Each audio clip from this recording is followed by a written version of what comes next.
Can you imagine the shock?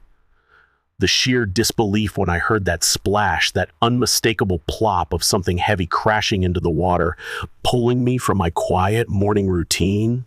I bolted to my dock, fishing pole in hand, heart racing with anticipation, only to stop dead in my tracks. There it was, a brand new wrought iron gate, gleaming under the sun like some smug, absurd monument to someone's audacity. Behind it, a shiny silver plaque screamed, "Private HOA access only. Violators will be prosecuted." My dock, my lake, my property, blocked off like I was some common trespasser sneaking into my own backyard. And the cherry on top? A security camera, its red light blinking at me like a robotic middle finger, daring me to make a move. Oh, I knew right then something stupidly sinister was brewing, and soon enough, I'd learn her name, Karen Rausch. Who does that? Living by Hemlock Lake had been my dream forever, you know? After 27 grueling years designing highway overpasses and drainage systems, I finally cashed out, trading the grind for a modest A-frame cabin nestled at the edge of this quiet blue haven, surrounded by whispering pine trees. My backyard sloped gently into a patch of reeds, opening to the water's edge like a warm invitation. Every morning, I'd stroll barefoot to my old wooden dock, thermos of steaming coffee in hand, and fish in the mist, the world soft and still. I'd paid for this land outright, no mortgage, no liens, and definitely no HOA nonsense. Or so I thought. How could I have been so wrong? That morning, instead of casting my line into the serene waters, I stood there, jaw practically on the ground, staring at this unauthorized gate that sliced through my peace like a knife. My eyes traced the fence black steel bars stretching in both directions like some dystopian train track, mocking me. It ran right up to my neighbor's property line, then snaked back toward the private road leading to the subdivision. Who in their right mind installs a fence around someone else's lake access without so much as a courtesy knock? I was fuming. The answer strutted up my gravel path that afternoon, bold as brass. Karen Rausch, HOA president, clutching her clipboard like it held the secrets of the universe. She was a sight-stiff lavender blouse, wedge sandals that screamed, "I'm not made for gravel," and the sour expression that could curdle milk on sight. Before I could even get a word out, she flashed a tight-lipped smile, gesturing to the gate like she was unveiling a game show prize. "Hello there," she chirped, as if announcing a neighborhood bake sale. "We've installed a protective barrier around the lake access, strictly for residents within the association. You understand, of course, liability concerns."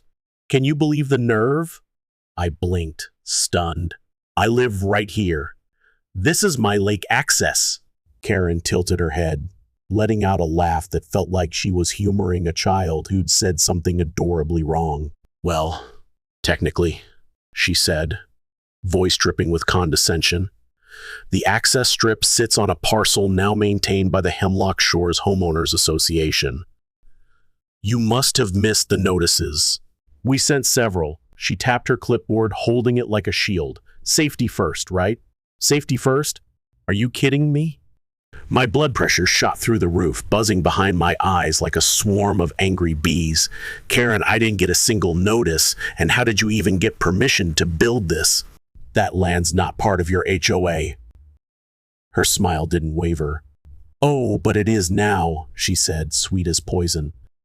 "The HOA acquired the lease last fall. It was previously managed by the old bait shop owner, bless his soul. Since he passed, it reverted to open bid. We secured it and redesignated it as common HOA property."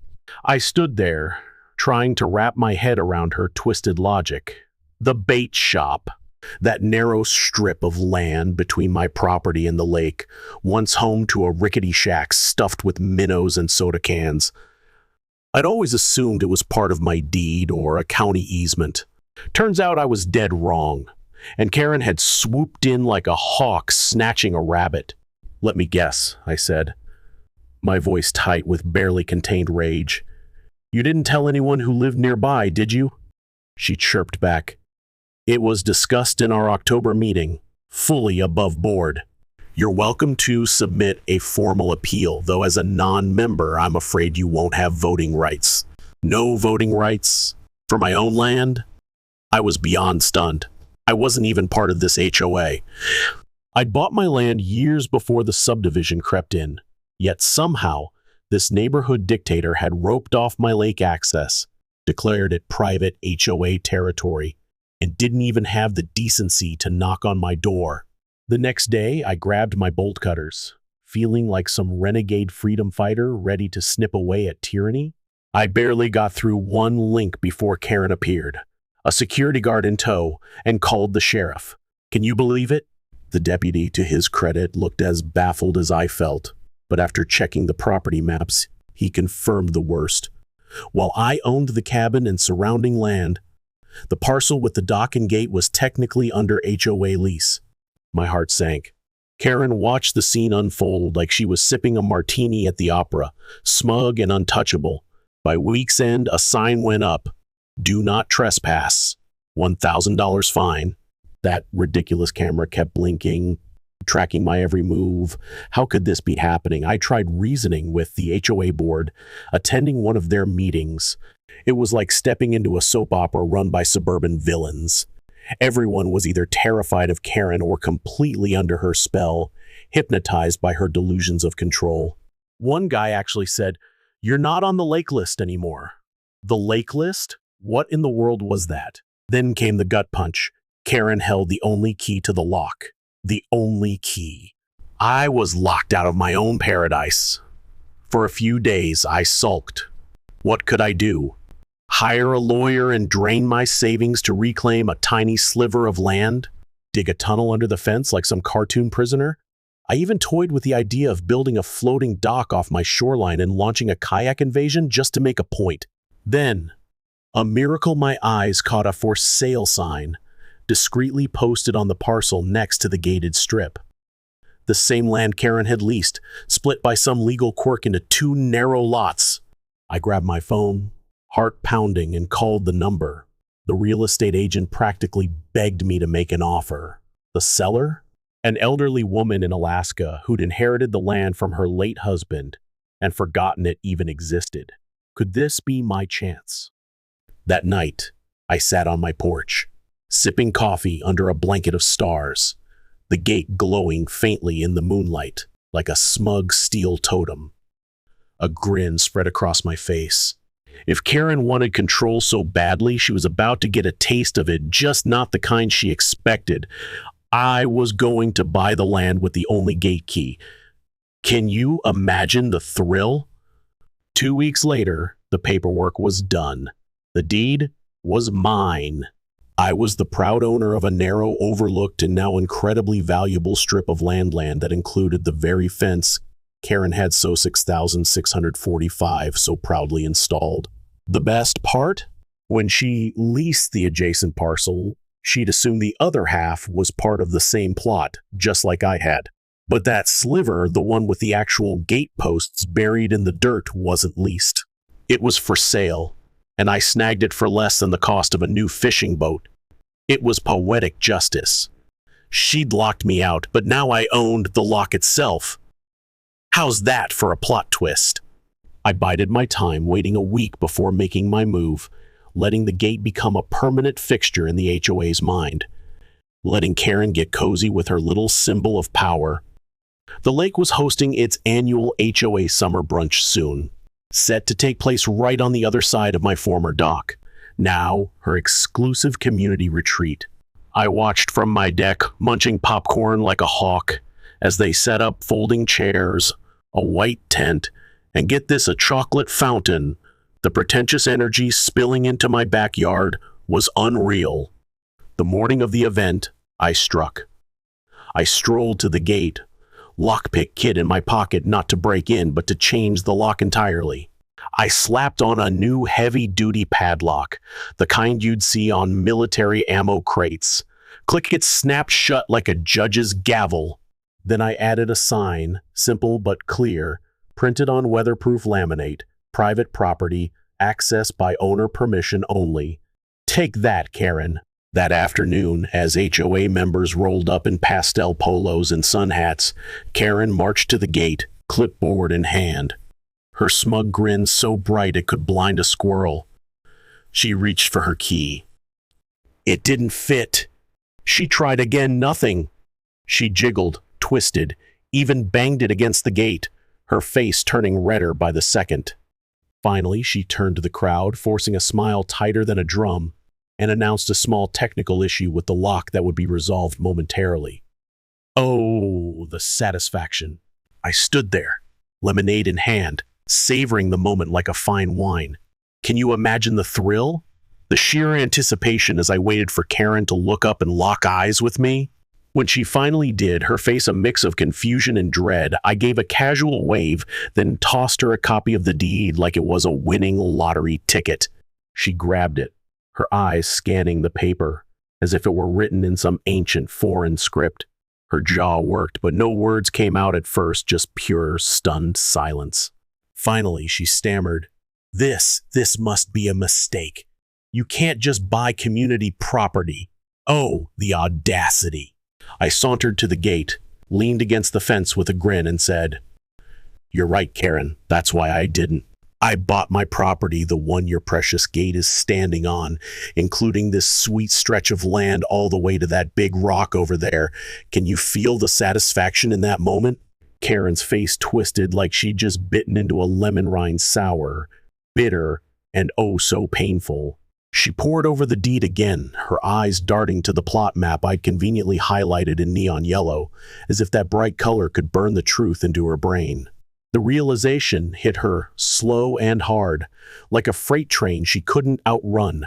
She was standing on land that didn't belong to her HOA, not legally, not at all. But we installed this gate, she shrieked, her voice so shrill it could have cracked glass. The HOA funded it. I stayed calm, my voice steady as I delivered the knockout punch, and I own the soil under it, which means it's mine. In fact, I'm thinking of swapping it out for a hammock. What do you think? A chuckle rippled through the crowd. Someone couldn't hold it in. Karen spun around, her eyes wide with panic, but the tide was turning. Board members shifted uncomfortably, some hiding smirks, others clearly amused. Stephanie, the sharp-witted young board secretary, raised an eyebrow and crossed her arms, looking like she'd just witnessed the best plot twist in a blockbuster movie. She was eating this up.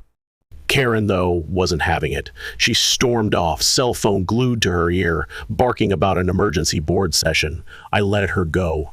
What could she do? There was no session to save her from this mess. The HOA had leased half the property and built their fancy gate on land they didn't own. I'd bought the other half, lock, stock, and barrel, giving me full control of the gate, the access, and every single term. Legally, they couldn't touch it without my say-so. How's that for poetic justice?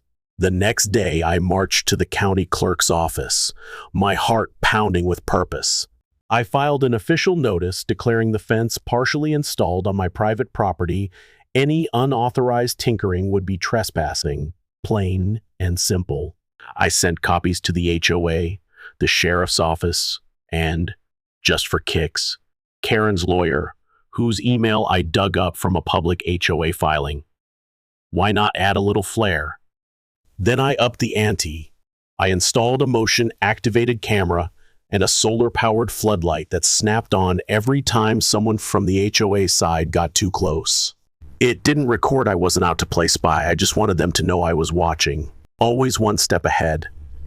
Can you picture their faces caught in that glaring light? Karen's counterattacks came fast, like clockwork. First, a letter accusing me of sabotaging community morale. Community morale? Really, Karen? Then a second letter from the HOA's legal rep, waving some vague clause about cooperative land usage.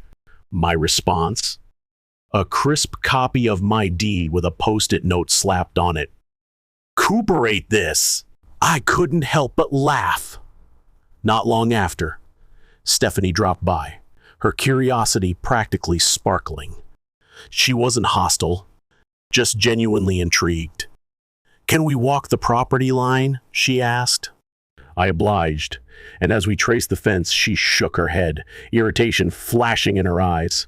Karen never ran Arhus. She told the board it was uncontested HOA property. It wasn't. Nobody cared until she put up that gate. She smirked, a glint of mischief in her eyes. She's gonna blow a gasket when the board finds out she spent $3,000 of HOA funds fencing land we don't own. I grinned. Then she'd better reinforce that gasket. We both laughed. Oh, the irony was too rich. Things started shifting fast. The HOA's smug confidence began to crumble. Stephanie showed up to board meetings with a tension you could cut with a knife. Whispers of internal squabbles and shady fund use floated around like wildfire. One board member quit outright. Another demanded a full financial audit. And Karen? She tried her luck with the county zoning office, filing a complaint that backfired spectacularly. The zoning official came out, checked the parcel lines, and laid it out plain. She had zero authority over my land. Zero. If she wanted to host HOA events there, she'd need my permission. She argued, of course, but the zoning guy just shrugged and pointed at me. He owns it. It's not your HOA's domain. End of story. Can you believe her nerve? By week's end, Karen made one last desperate play. She hired a locksmith to swap out my gate lock. The guy showed up, took one look at the gate, checked the property markers, and called me. I strolled down with a bag of cookies and my ownership receipt, cool as a cucumber. He laughed, grabbed a cookie, and left without touching a thing. That night, I set up a fishing chair behind the gate, cooler by my side, book in hand, just soaking in the breeze. HOA folks passed by, some looking sheepish, a few waving. One guy even dropped off a six-pack, saying, "Thanks for standing up to the nonsense." It wasn't about revenge anymore, it was about principle. Karen could chase control somewhere else. Here, on my side of the gate, I held the key, and it felt so good. By July, the battle lines were drawn in invisible ink, visible only to those of us living this absurd saga day in, day out. That gate, it wasn't just a barrier anymore, it was a symbol. For me, it stood for boundaries, ownership, and the sweet, sweet taste of poetic justice. For Karen, it was a humiliating shrine to her overreach, a daily slap reminding her she'd reached too far. But did she quit? Oh no! She had plans, sneaky ones, unfolding with a silence more ominous than any shouting match. What was she up to now? It started with boats not mine, mind you. I couldn't even get mine in the water without hoisting it over the gate like some circus stunt. These were HOA boats, paddle boats, little skiffs drifting in from the lake's far end. At first I thought, kids having fun, no big deal. But then I noticed the same folks docking on my property, stepping onto the land like it was a public park. I approached a couple, picnic basket in hand, and asked, "What's going on here?" The guy looked baffled. "We were told this is community lakefront." Karen's newsletter mentioned new boat landing zones. I nodded, slow and deliberate. "Did she mention who owns this land you're standing on?" His wife blinked, shocked. "Wait, you own this?" I pointed to my sign, now sporting a new addition, private property, parcel number 2483, trespassing not permitted. I'd added it after the third boat showed up. Third, things escalated when bright orange buoys popped up in the water, strung with netting like a floating fence, cordoning off my dock side of the lake. The sign on them? Community swim area. HOA members only. Are you kidding me? Karen had decided if she couldn't win on land, she'd claim the water. I called the county, and they sent a rep to check the property lines and water access zones. The verdict was crystal clear. The HOA had no jurisdiction over navigable waters. Those buoys? Unauthorized. Within a week, they were gone, and I didn't lift a finger. Take that, Karen. But that only sent her deeper into her spiral. The next week, a teenage neighbor slipped me a folder, handling it like it was top secret intel. Inside, scans of the latest HOA meeting minutes, left out by his mom on the kitchen table. Pure gold! Stephanie had pushed back hard against Karen's decisions, but Karen steamrolled her. The real kicker? Talk of potential lawsuits against me, a reclamation strategy, and a wild plan to designate my land as common greenway space through a contested vote. She was trying to vote her way into owning land I bought fair and square. Can you believe the gall? Enough was enough. I stopped reacting and started acting. I called my old buddy Brian, an engineer like me, now working a slick job at the municipal zoning and planning office. Over coffee, we dug into ancient property records and struck gold. My land strip, less than 6 feet wide in spots and not used for infrastructure, qualified for reclassification under the state's non-commercial preservation clause. I could turn it into a restricted access eco-habitat. Brian helped me draft the paperwork, and in 2 weeks, my beautiful sliver of victory wasn't just private, it was legally protected. No development, no events, no gatherings without a formal permit. The gate, the dock, the whole strip became an environmental rest corridor complete with a county sign. How's that for a checkmate? Oh, the chaos that erupted in the HOA was like a wildfire. Can you believe how fast they scrambled? An emergency meeting was called, and Karen, desperate as ever, tried to rally her troops, waving her clipboard like a battle flag. But this time, the residents were done. Exhausted by her antics, the board was fractured. And Stephanie, bless her sharp-witted soul, strolled over to my cabin the next day with news that had me doubled over, laughing so hard I nearly toppled off my porch swing. She tried to stage a vote to override your eco-habitat classification, Stephanie gasped, barely containing her glee. Called it unfair and bad faith action. I stood up, read the county ordinance to everyone, and pointed out you followed every single rule. Heck, you even paid the application fee yourself. Her motion didn't even get a second. She handed me a cookie from the meeting oatmeal raisin. Not my favorite, but I forgave her in the glow of that victory. Can you imagine Karen's face? The tension over the next week simmered like a kettle forgotten on the stove, ready to scream. Karen, stubborn as a mule, refused to back down. She marched along my property line every day, muttering into her phone, snapping photos like she was building a case for a crime that didn't exist. What was she even looking for? Then, one sunny afternoon, I caught her red-handed. I was out back, watering my garden, humming a tune, when I spotted movement near the fence. There she was, crouched by the gate, screwdriver in hand, fumbling with the hinges like a sneaky raccoon. I crept over, silent as a shadow, and just stood there, looming. She didn't notice me until the sunlight shifted and my shadow fell across her back. She froze, mid-turn. "Looking for something?" I asked, my voice calm but laced with amusement. She spun around, still crouched, caught like a kid with her hand in the cookie jar. "Oh, I was just inspecting the damage," she blurted. Some residents said the gate was unsafe. I raised an eyebrow. "Funny, the camera says no one's touched it but you." Her eyes widened. "You installed a camera?" "Yup, perfectly legal on my property," I said, grinning. "Also has a pretty decent microphone." Karen stood, brushing her knees, trying to salvage her dignity.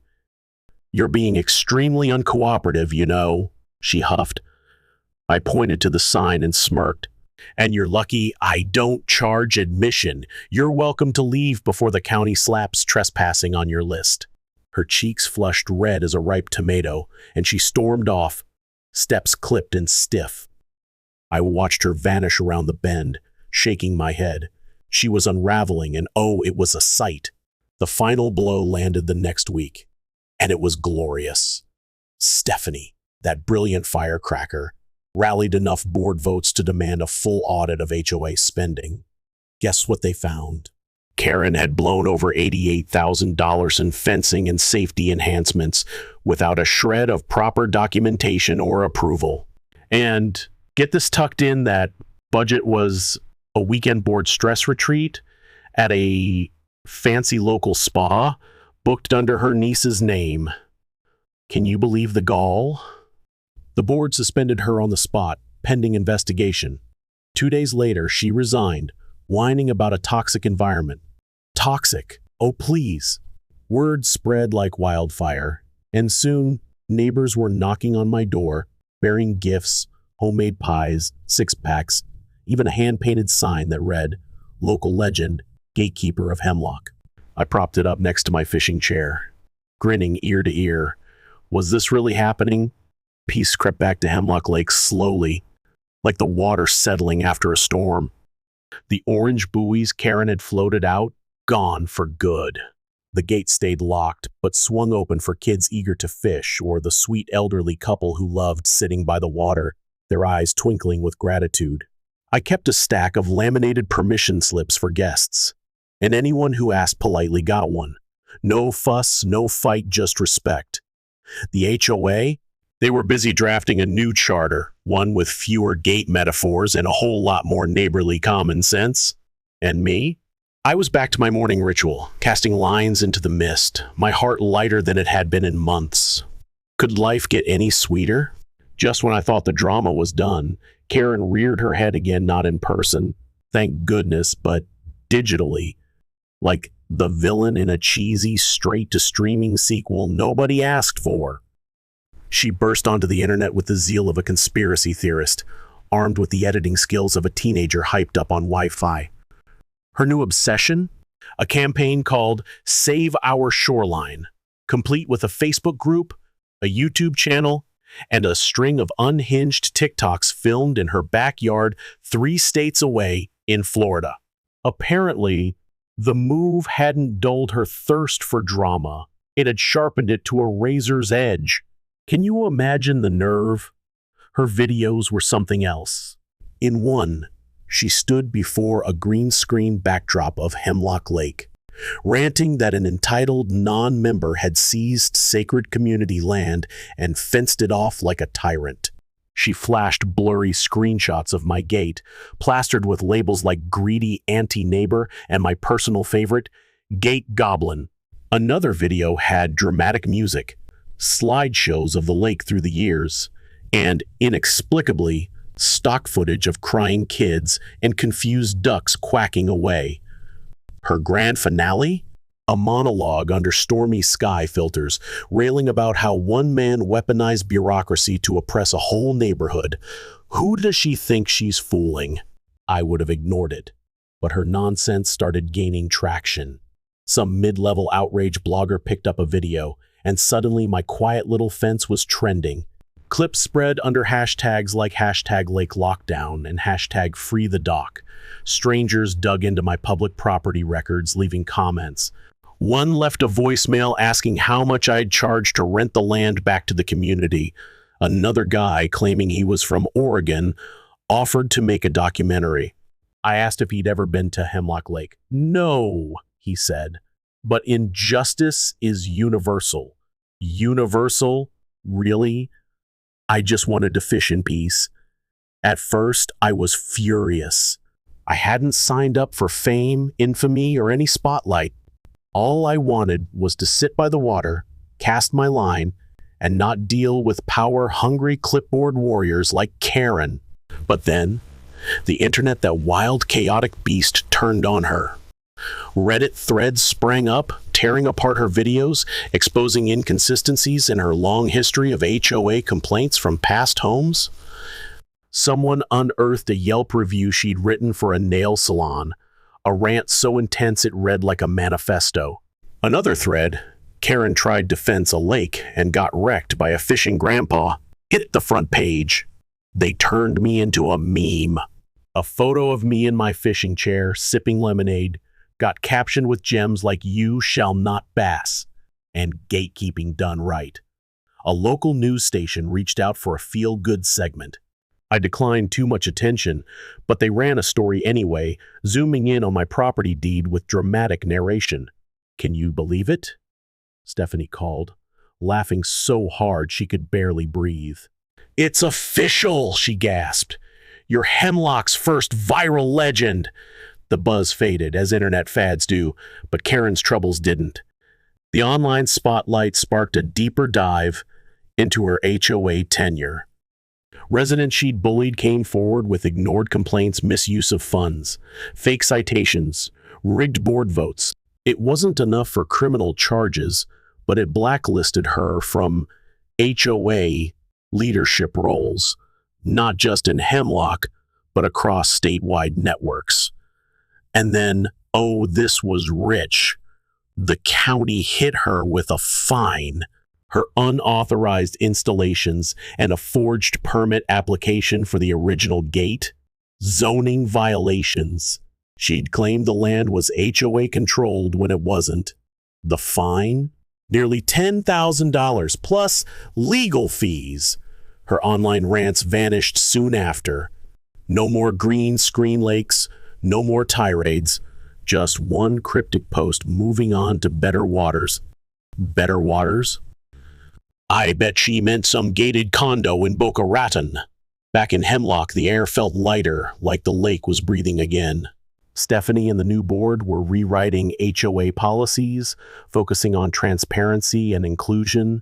She invited me to a session not as a member, but as a consultant. I passed on the formal invite, but promised to swing by with donuts and a side of sarcasm. Fair trade, right? One crisp morning, I wandered to the gate and made a final change. I yanked off the heavy-duty padlock and left the gate wide open. In its place, I planted a post with a laminated sign, access granted by courtesy. Respect earns welcome. Entitlement earns nothing. It wasn't about legal barriers anymore. It was a test of character. And you'd be shocked how many folks asked permission before stepping through. That week, a teenage boy knocked on my door. I'm Mason, he said, nervous but earnest. My family just moved in, and I heard you've got the best fishing spot on the lake. I'm not going to lie, my friends dared me to sneak in, but my grandpa always said the right way is slower but doesn't burn bridges. I studied him, then handed over a permission slip from the folder under my porch swing. Welcome to the lake, Mason, I said. Clean up your bait wrappers and don't scare the fish. His grin could have lit up the night sky. Wasn't that just the perfect ending? Plain oh. The peace that settled over Hemlock Lake in those next few weeks was like a warm blanket after a stormy night. Can you imagine the relief?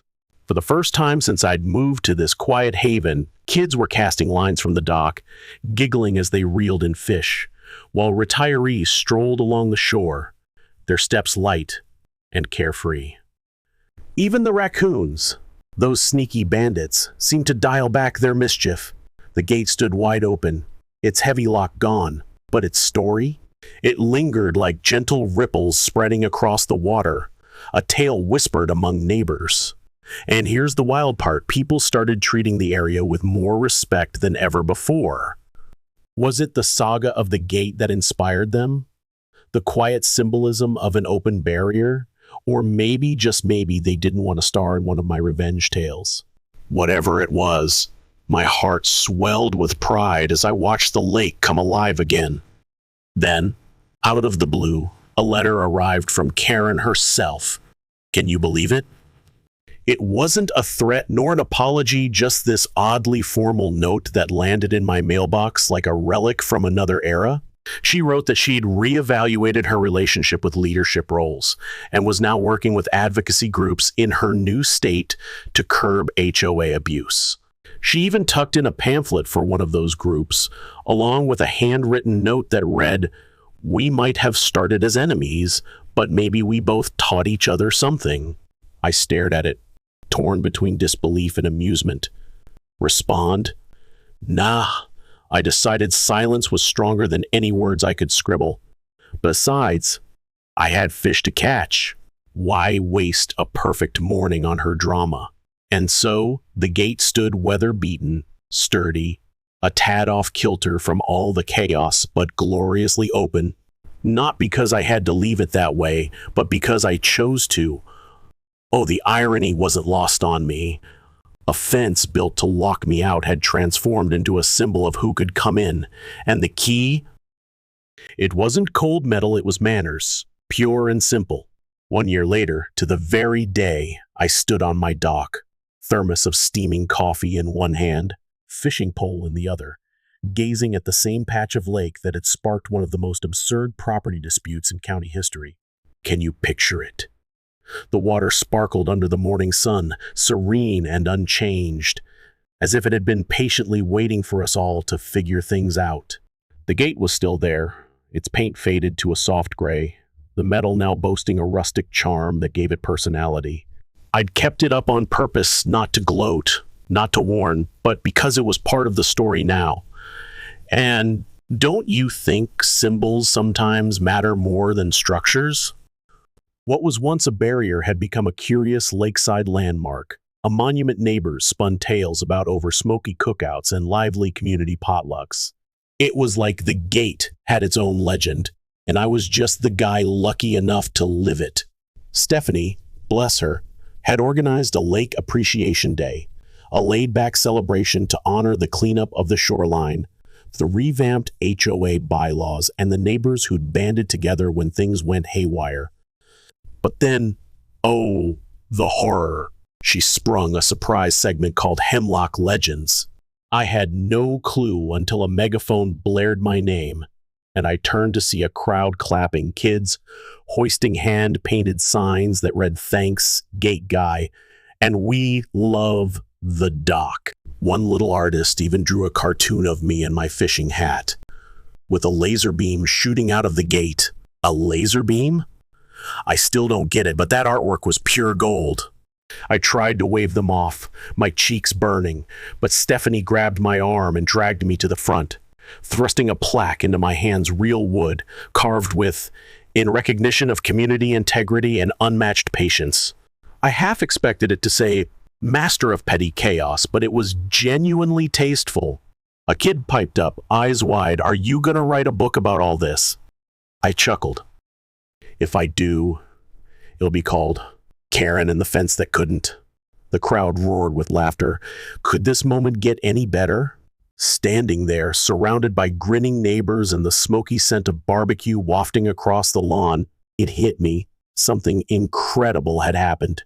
Somewhere between the property disputes, the wild internet fame, and those HOA meetings that felt like a circus gone wrong, we'd become a better neighborhood.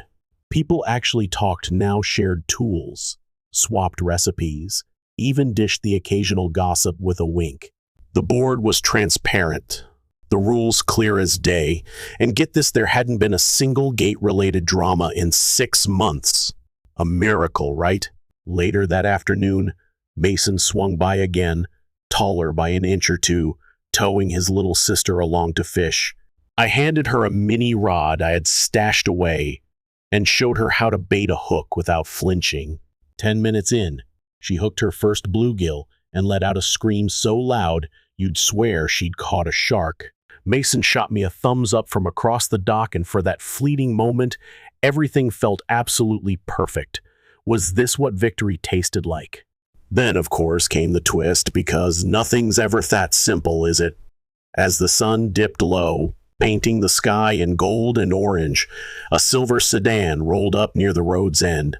A woman stepped out, rocking sunglasses, a floral scarf, and flats so white they screamed, "I don't belong on dirt paths." She moved slowly, deliberately, taking in the scene. The crowd hushed. Someone whispered, and I caught the name before it reached me. Karen. My stomach did a flip. She stood by the gate, staring at it like it was the ghost of every bad choice she'd ever made. To her credit, she didn't stir up trouble or try to steal the spotlight. She just gazed at the water, then pulled a small box from her bag. She opened it, peered inside, and closed it again, keeping whatever was inside a mystery. What was in there? I didn't budge, didn't say a word. Part of me braced for her to yell, maybe demand an apology or whip out her phone to film another rant. But she just turned toward her car, paused, and looked right at me. Her voice was soft, almost lost in the breeze. "Still got the key?" I raised my thermos, a quiet salute. "Still don't need to use it." She gave the faintest nod. then walked away. No dramatics, no grand exit, just a silent departure, stage left. And just like that, she was gone. Can you believe how anticlimactic that was? The moment passed, and chatter picked back up. Stephanie sidled over, concern in her eyes. "You okay?" she asked. I shrugged. Honestly, it didn't faze me. People change, or they don't. It's not my job to figure out Karen's heart. My job? Keep an eye on the water, make sure the kids don't hook each other, and stop the chairs from sinking into the mud. Simple, right? That night, as the sun sank below the tree line and the lake shimmered like molten gold, a few of us lingered to roast marshmallows. Mason stole the show, reenacting the Great Gate War with stick figures and fire pokers, his voice rising and falling like a bard. A retired couple handed me a slice of homemade apple pie, thanking me for steering the HOA away from ruin. I didn't do much, I said, waving it off. Just stood my ground. They shook their heads, insisting I was a hero. A hero? Me. As the crowd dwindled, I settled into my weathered fishing chair, the lake's soft lullaby wrapping around me. I gazed at the open gate, the plaque on its post, and the worn trail where countless respectful feet had tread. It was wild to think a year ago I'd been locked out, barred from my own paradise. Now folks walk through freely, but on me terms, under one golden rule: don't be a jerk. How far we'd come. My mind wandered to the chaos, the angry emails, that rogue locksmith, the viral memes that turned me into a legend, and the zoning paperwork thick enough for a college thesis. A silly little fence had sparked a saga of pride, petty battles, community rebellion, and accidental heroism. And through it all, the lake? It never wavered, just kept shimmering, patient, waiting for us to catch up. Isn't that something?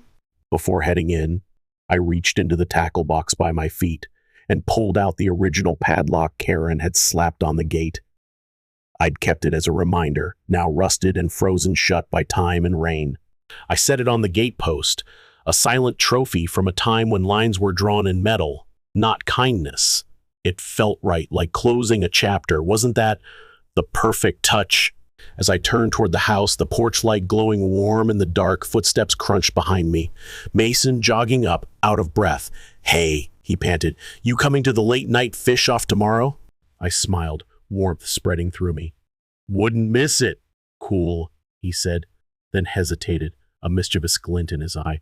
"Also, someone stapled your fishing hat to the HOA bulletin board?" As a joke, I raised an eyebrow. "Was it you?" "Maybe," he grinned. "Community art, right?" I laughed, shaking my head. "Remind me to charge you rent next time." With that, I headed inside, the faint echo of laughter trailing behind me. The lake stayed quiet, the gate stood open, and the story that began with a lock ended with something far greater. A legacy not just of property rights or neighborhood squabbles, but of standing tall, staying patient, and knowing that sometimes the best key isn't one you clutch in your hand. It's the one you give away freely, with a sprinkle of trust and a whole lot of wisdom. Isn't that the sweetest victory of all?